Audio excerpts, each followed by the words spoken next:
gospodina Stjepana Mesića,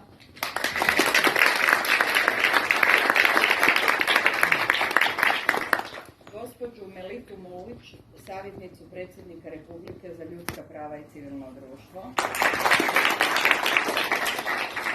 gospođu Maju Petrić, stručnu savjetnicu za knjižničnu i izdavačku djelatnost u Gradskom uredu za kulturu i civilno društvo.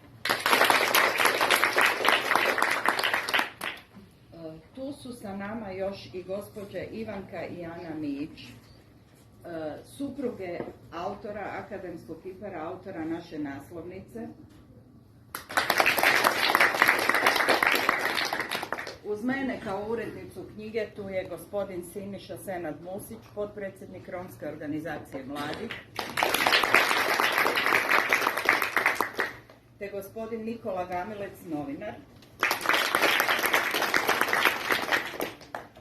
Naravno, svi smo se ovdje okupili zbog autora, gospodina Ešefa,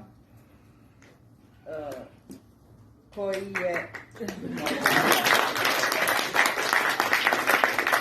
gospodin Ešef Bajrić, čija je ovo druga knjiga, prvu smo promovirali prije 2 godine na ovom istom mjestu.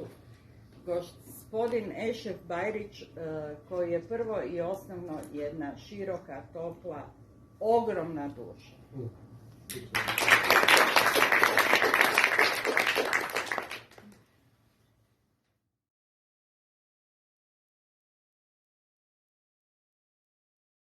Ali je li se tebi kad ukazao Bog?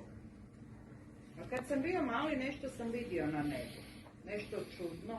I nikad nikom nisam pričao, jer mi nitko ne bi vjerovao. Pa što si vidio? Reci meni, kazao Zehida. Vidio sam anđela, reče Alija. Znači i ja sam vidjela anđela, promrmlja Zehida, ali vrlo tiho, da Alija nije mogao čuti.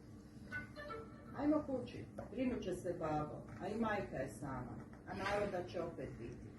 Da im kažem da više ne dolaze.